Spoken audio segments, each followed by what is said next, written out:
نحمده ونصلي على رسوله الكريم اما بعد فاعوذ بالله من الشيطان الرجيم بسم الله الرحمن الرحيم رب اشرح لي صدري ويسر لي امري واحلل عقدة من لساني يفقه قولي رب زدني علما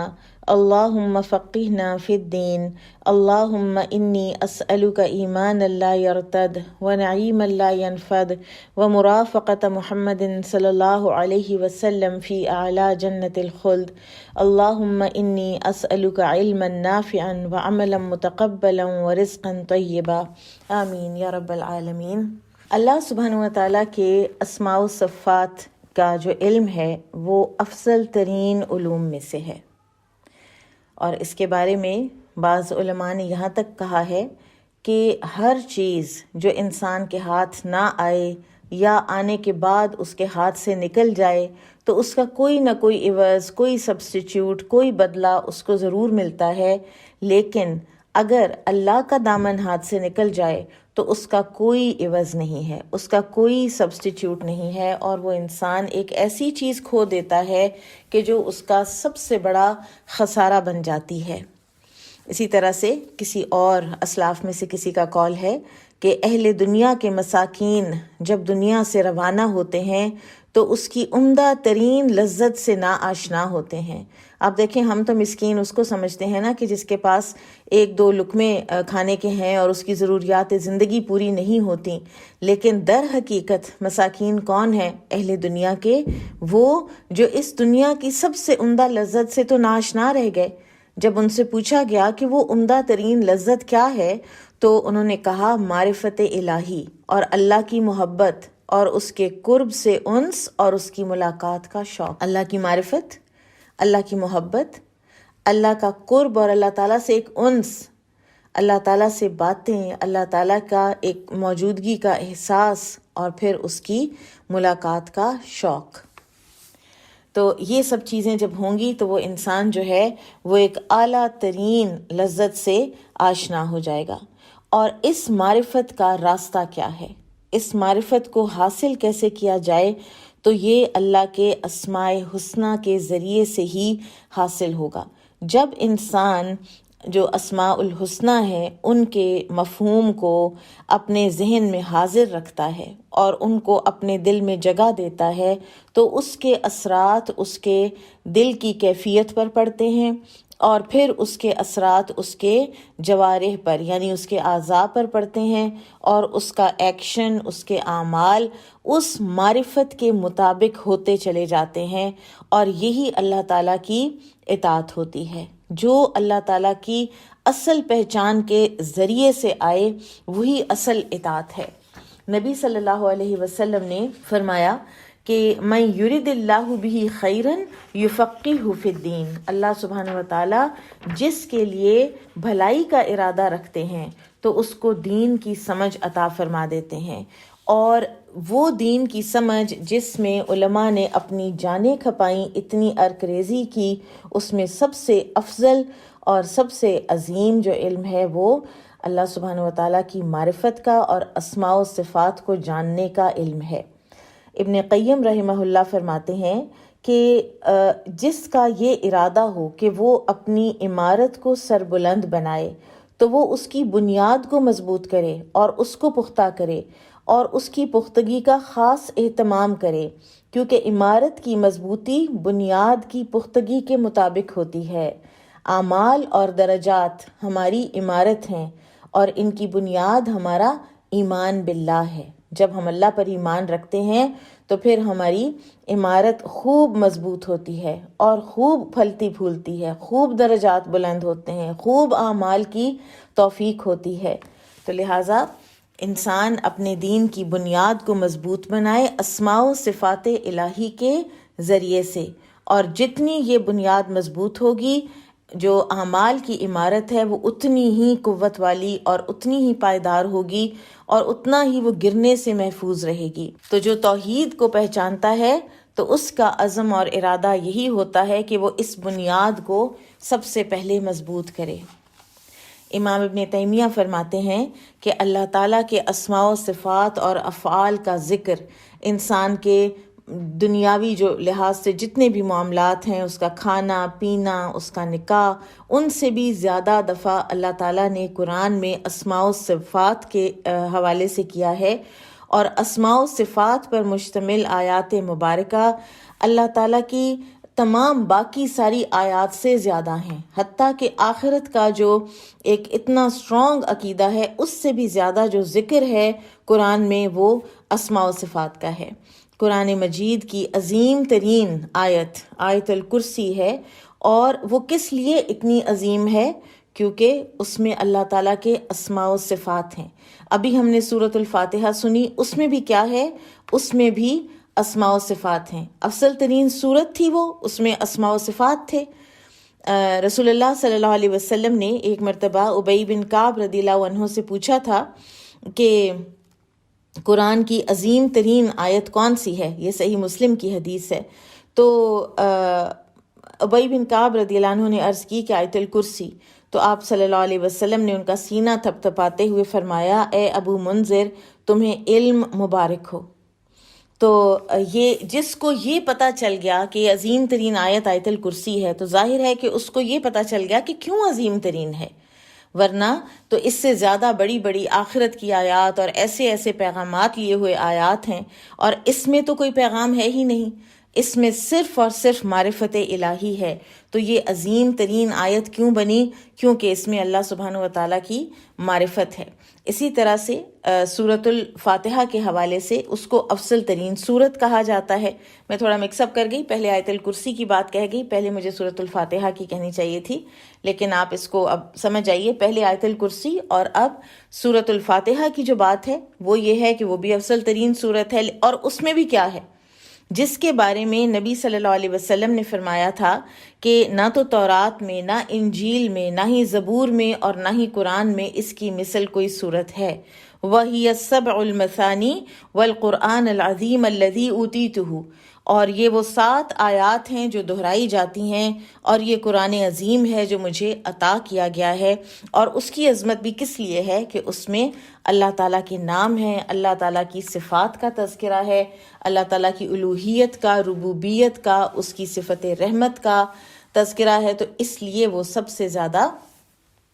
ایکسیلنس میں اوپر چلی گئی وہ سورہ۔ اب آپ آیت الکرسی بھی سن لیجئے۔ اللہ لا الہ الا هو الحی القیوم لا تأخذه سنة ولا نوم له ما في السماوات وما في الأرض من ذا الذي يشفع عنده إلا بإذنه يعلم ما بين أيديهم وما خلفهم ولا يحيطون بشيء من علمه إلا بما شاء وسع كرسيه السماوات والأرض ولا يؤوده حفظهما وهو العلي العظيم۔ تو آپ دیکھیے کہ اس آیت الکرسی کے اندر بھی آپ کو کیا ملا ہے؟ اللہ تعالیٰ کے اسماء الحسنہ، وہ حی ہے، وہ القیوم ہے، وہ یہ کرتا ہے، وہ یہ کرتا ہے، اس کا علم کتنا ہے، اور اس میں بھی نہ آپ اللہ تعالیٰ سے کچھ مانگ رہے ہیں، نہ آپ کو اللہ کی معرفت کے علاوہ اور کسی قسم کی بھی بات کہی جا رہی ہے، اور کوئی پیغام آپ کو نہیں دیا جا رہا، اور یہی اس کی ایکسلنس ہے، اور اس ایکسلنس کی وجہ سے ہی علماء نے یہ بات فرمائی ہے کہ اللہ تعالیٰ کے اسماء الحسنہ کا جو علم ہے وہ سب سے زیادہ عظیم علم ہے، کیونکہ اس سے اللہ تعالیٰ کی جو معرفت حاصل ہوتی ہے وہ کسی اور طریقے سے بھی نہیں ہوتی۔ ابن قیم رحمہ اللہ فرماتے ہیں کہ پیغمبروں کی دعوت کا مرکز 3 امور ہیں۔ نمبر 1، ٹاپ پہ اللہ تعالیٰ کے اسماء و صفات اور اس کے افعال کی معرفت سے لوگوں کو انٹروڈیوس کرانا اور ان کے سامنے پیش کرنا۔ نمبر 2، اللہ تک پہنچانے والا راستہ بتانا، یعنی اللہ تعالیٰ کا ذکر، اس کا شکر، اس کی عبادت، اس کی اطاعت، اس سے محبت۔ اور نمبر 3، لوگوں کو یہ بتانا کہ اللہ تک رسائی کے بعد اس کے نعمت والے گھر میں انشاءاللہ عزتیں ملیں گی، کرامتیں ملیں گی، اللہ کی جلیل القدر ذات کی رضا حاصل ہوگی، اللہ تعالیٰ کا دیدار ہوگا، اللہ تعالیٰ سے ملاقات ہوگی، اللہ تعالیٰ کلام کریں گے، اللہ تعالیٰ سلام کہیں گے۔ تو یہ سب چیزیں جو ہیں یہ نمبر 3 پہ آتی ہیں۔ ٹاپ پہ جو انبیاء کرام کی جو دعوت ہے وہ کیا ہے؟ وہ اللہ تعالیٰ کی معرفت کرانا ہے۔ اور اس معرفت میں بھی سب سے پہلے جو انبیاء کرام نے کیا وہ تھی اللہ تعالیٰ کی وحدانیت کی معرفت، توحید کی معرفت۔ پھر آپ دیکھیے کہ اس معرفت کا راستہ اسماء الحسنی ہے۔ مثال کے طور پر آپ دیکھیں کہ اللہ تعالیٰ کی عظمت کی اور کبریائی کی اور جلال کی جو صفات ہیں وہ دل میں اللہ تعالیٰ کی تعظیم پیدا کر دیتی ہیں۔ پھر اور کچھ صفات ہیں جو اللہ تعالیٰ کے جمال کی اور نیکی کے جو اسماء گرامی ہیں، مثلاً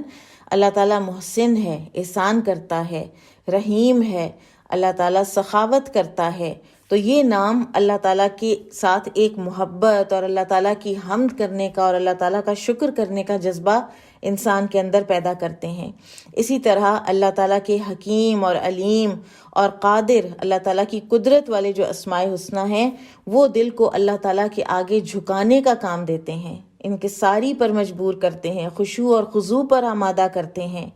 پھر اسی طرح سے اللہ تعالیٰ کے وہ نام جن میں اللہ تعالیٰ کے خبیر ہونے کا یا ہر چیز پر محیط ہونے کا یعنی احاطہ کیے ہوئے ہونے کا یا رقیب ہونے کا، کہ ویجیلنٹ ایک طریقے سے کسی کو گارڈ کرنے کا ذکر ہے، تو یہ انسان کے اندر ایک ایسا خوف پیدا کر دیتی ہیں یہ صفات، اور یہ ایسا ڈر پیدا کر دیتی ہیں کہ انسان اپنی حرکات اور سکنات کو گارڈ کرنا شروع کر دیتا ہے کہ مجھے یہ نہیں کہنا، مجھے یہ ایسے نہیں دیکھنا، مجھے یہ نہیں لکھنا۔ یہ سب چیزیں کب آتی ہیں؟ کہ جب پتہ ہو کہ اللہ تعالیٰ خبیر ہے، اللہ تعالیٰ علیم بذات الصدور ہے، تو اس وقت انسان کی حرکات و سکنات بالکل اللہ تعالیٰ کی اطاعت میں آ جاتی ہیں، یہاں تک کہ اس کے ذہن کے اندر اٹھنے والے ردی خیال، برے ارادے، کوئی بھی ایسی سوچیں نیگیٹو، وہ ساری کی ساری پیدا ہونے سے رکتی ہیں۔ انسان کانشیسلی اللہ تعالیٰ کے خوف سے ان چیزوں کو روکتا ہے۔ پھر اسی طرح اللہ تعالیٰ کے کوئی جو غنی ہونے کے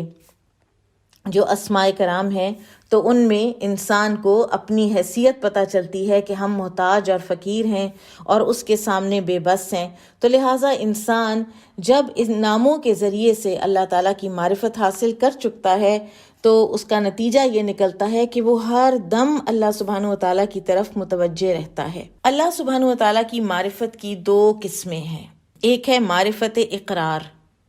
یہ وہ معرفت ہے کہ جس میں تمام لوگ شریک ہیں، نیک بھی، بد بھی، جو فرمان برداری کرتے ہیں وہ بھی اور نافرمان بھی۔ پھر دوسرے وہ ہیں کہ ایسی معرفت جو اللہ سے حیا کا موجب بنے۔ آپ دیکھیں کچھ لوگ ہیں وہ ایتھیسٹ نہیں ہیں، وہ جانتے ہیں کہ اللہ ہے، وہ انکار نہیں کرتے اللہ کی ہستی کا، لیکن ان کے ایکشن پر اس کا کوئی بہت زیادہ اثر مرتب نہیں ہوتا، ٹھیک ہے؟ تو یہ صرف اقرار کی معرفت ہے کہ ہاں اللہ ہے، ہمیں پتہ ہے اللہ ہے۔ لیکن دوسری معرفت جو اللہ کے حیا کا موجب بنتی ہو اور اس کی محبت کا موجب بنتی ہو اور دل تڑپ اٹھے کہ میرا اللہ تعالیٰ کے ساتھ ایک تعلق بن جائے، دل تڑپ اٹھے کہ میری اللہ تعالیٰ کے ساتھ ملاقات ہو، تو ایسی معرفت انسان کے اندر رجوع کی کیفیات پیدا کرتی ہے، ایسی معرفت انسان کے اندر خشیت پیدا کرتی ہے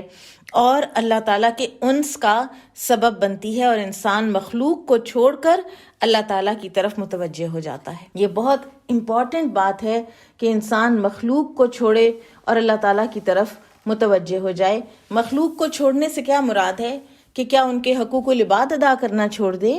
نہیں، حقوق العباد تو وہ انسان بلکہ اور زیادہ ادا کرنے لگ جائے گا کہ جس کو اللہ کی معرفت ہو جائے گی، کیونکہ وہ اللہ کا حکم سمجھ کے کرے گا۔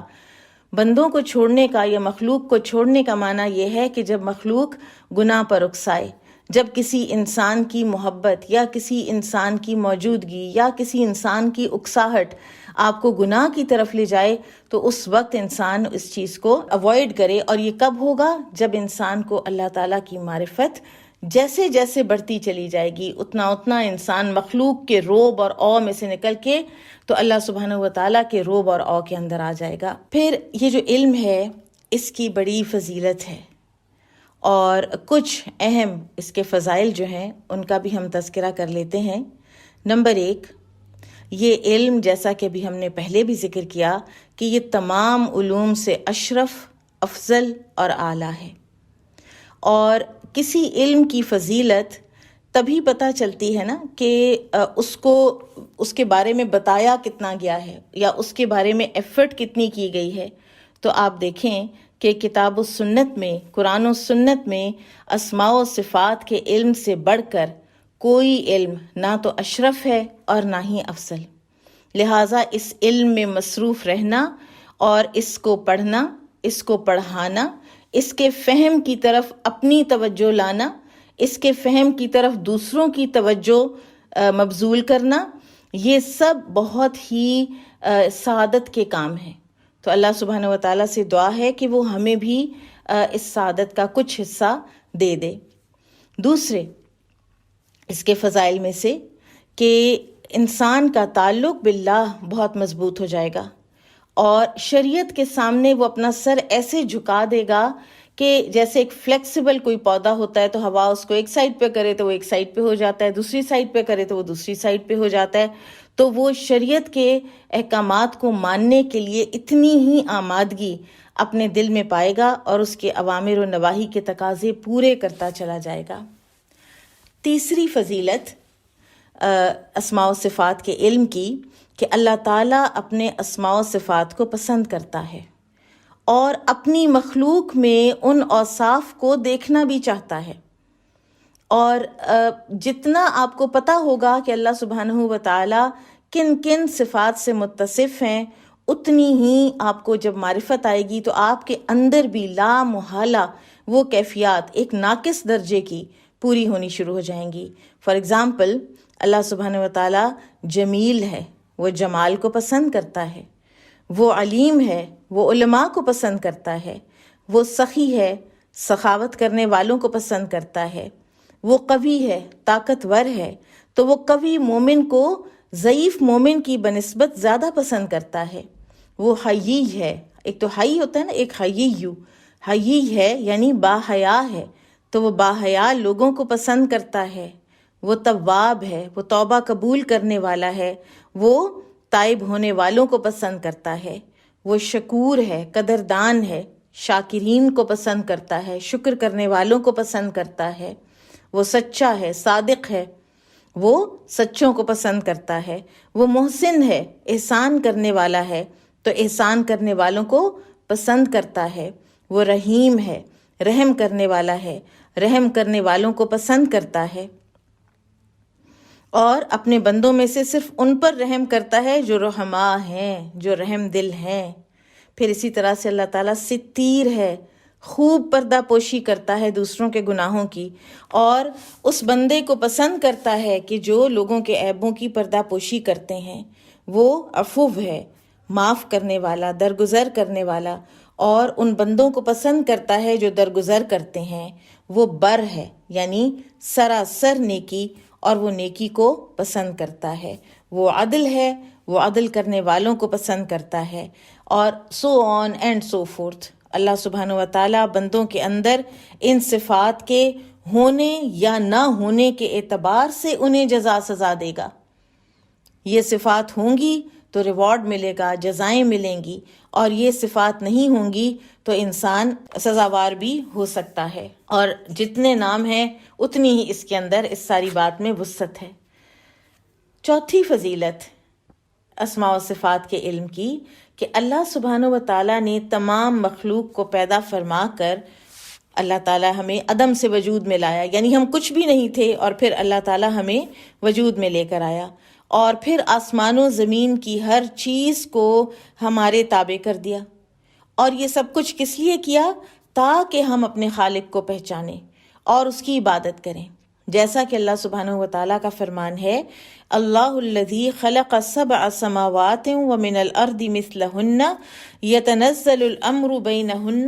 لتعلموا ان اللہ علی کل شیء قدیر۔ اللہ تعالیٰ نے یہ سب کچھ تخلیق کیا، 7 آسمان، ان کے جیسی زمینیں، ان کے سب میں ان کے معاملات کو نازل کیا، یعنی حکم نازل فرمائے، اور تاکہ تم جان لو کہ اللہ ہر چیز پر قادر ہے، تاکہ تم اللہ تعالیٰ کی صفت سے واقف ہو جاؤ۔ اللہ تعالیٰ نے یہ جو اللہ تعالیٰ کی ساری تخلیق جو ہے یہ اس بات پر دلیل ہے کہ اللہ تعالیٰ ہر چیز پر قادر ہے۔ تو کیسی زبردست یہ اللہ سبحانہ و تعالیٰ کی پہچان ہے۔ پھر آگے اسی آیت میں وَأَنَّ اللَّهَ قَدْ أَحَاطَ بِكُلِّ شَيْءٍ عِلْمًا، اور یہ کہ اللہ تعالیٰ نے احاطہ کر رکھا ہے ہر چیز کا علم کے اعتبار سے۔ یہ سورہ الطلاق کی آیت نمبر 12 ہے۔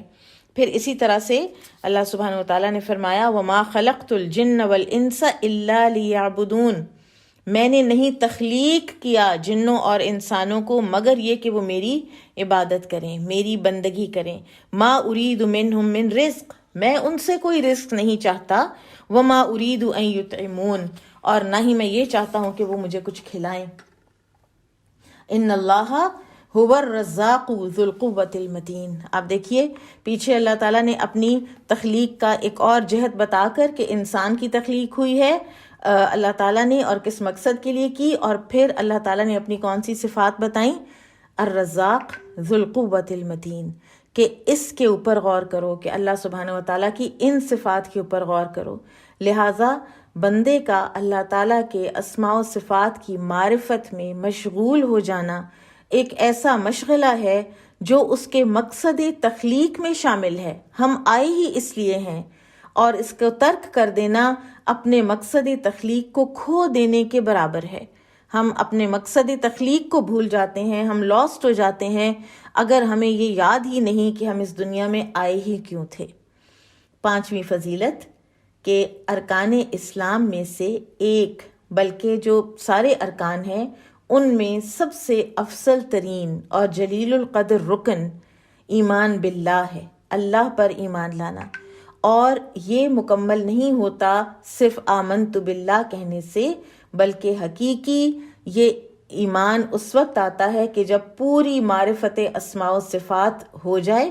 اور اس معرفت کے حصول میں انسان اتنی کوشش کر چکے کہ اپنے یقین کے درجے کو پالے۔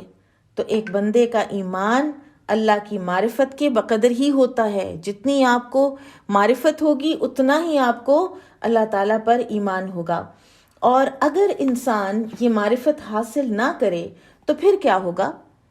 پھر انسان کو اللہ سبحانہ و تعالیٰ وہ چیزیں بھی بھلا دیتے ہیں کہ جو چیزیں اس کے اپنے فائدے کی ہیں، اس لیے کہ ہمارا ہر فائدہ اسماء و صفات کی معرفت کے ساتھ ہی منسلک ہے۔ اللہ سبحانہ و تعالیٰ سورۃ الحشر آیت نمبر 19 میں فرماتے ہیں وَلَا تَكُونُوا كَالَّذِينَ نَسُوا اللَّهَ فَأَنسَاهُمْ أَنفُسَهُمْ أُولَئِكَ هُمُ الْفَاسِقُونَ، اور تم ان لوگوں کی طرح مت ہو جانا جنہوں نے اللہ کے احکام کو بھلا دیا تو اللہ نے بھی انہیں اپنی جانوں سے غافل کر دیا، اور ایسے ہی لوگ نافرمان اور فاسق ہیں۔ لہٰذا یہ برآمد ہوا نتیجہ کہ جس نے اللہ تعالیٰ کو بھلا دیا تو اللہ تعالیٰ نے بھی اس سے اس کی ذات، اس کی فلاح، اس کی کامیابی کے تمام اسباب، اس کے دل کی بیماریوں کے تمام علاج، اس کی دنیا، اس کی آخرت، سب کچھ اس کو بھلا دیا۔ یعنی ٹوٹل خسارہ، ٹوٹل بینکرپسی، ٹوٹلی لاسٹ ایک انسان ہو جاتا ہے جب اس کو اللہ کی معرفت نہیں ہوتی۔ 6 فضیلت کہ اللہ کے اسماء و صفات کا علم ہر معاملے میں اصل کی حیثیت رکھتا ہے، تو لہٰذا اس کے تمام افعال جو ہیں وہ اس کے عدل، اس کے فضل اور حکمت کے گرد گھومتے ہیں، اسی کے گرد ریوالو کرتے ہیں۔ اور یہی وجہ ہے کہ وہ اپنی حمد، اپنی حکمت، اپنے فضل اور اپنے عدل کے پیش نظر احکام شریعت کو قرار دیتا ہے۔ یعنی اللہ تعالیٰ کی اسماء و صفات ایک ایکٹیو چیز ہیں، وہ کوئی نعوذ باللہ کوئی اسٹیگننٹ، کوئی اسٹیشنری کوئی چیزیں نہیں ہیں۔ ان کے مطابق اس دنیا میں سب کچھ کار فرما ہے، اس کی تمام باتیں حق اور صداقت پر مبنی ہیں، جو اس نے حکم دیے ہیں، جن چیزوں سے اس نے روکا ہے وہ حکمت پر مبنی ہیں، جو باتیں اللہ نے اپنے رسولوں کی زبان سے کہلوائی ہیں وہ سب کی سب حکمت پر اور عدل پر مبنی ہیں۔ تو لہٰذا جب تک اللہ تعالیٰ کے حکیم ہونے اور عادل ہونے اور عدل ہونے پر ہمارا ایمان نہیں ہوگا، ہمیں شریعت پر بھی پورا ایمان نہیں آئے گا۔ پھر 7ویں فضیلت کہ اللہ تعالیٰ اور اس کے اسماء و صفات کی معرفت ایک نفع بخش تجارت ہے۔ اس تجارت کا سب سے بڑا فائدہ دل و جان کا اطمینان ہے اور انسان کی اپنی شرح صدر ہے، اور قیامت کے دن اللہ تعالیٰ ایسے لوگوں کی جنت الفردوس میں مہمانی کرے گا، اپنے کریم چہرے کا دیدار کرائے گا اور اپنی رضامندی کا اظہار کرے گا، اور انسان کامیابی و کامرانی کے ساتھ اللہ کے عذاب اور غضب اور غصے سے بچ جائے گا۔ اور آخری جو فضیلت کا جس کا ہم یہاں ذکر کریں گے وہ یہ ہے کہ اسماء و صفات کا علم ایسا علم ہے کہ جو انسان کو ٹھوکر، لغزش، فضول بحثیں، وقت کا ضیاع، ان چیزوں سے محفوظ رکھتا ہے، اور اسی طرح یہ علم امید کی کرن کو روشن رکھتا ہے، اور جب بھی انسان کے اوپر کوئی ظلم ہو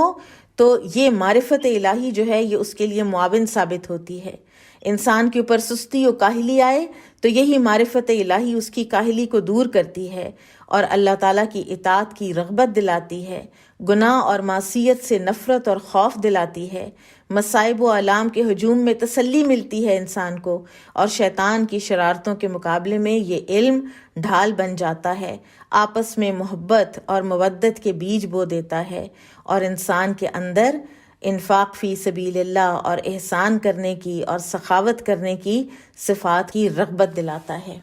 آج انشاءاللہ ہم اتنا ہی رکھیں گے۔ سبحانک اللہم و بحمدک، اشہد ان لا الہ الا انت، استغفرک و اتوب الیک۔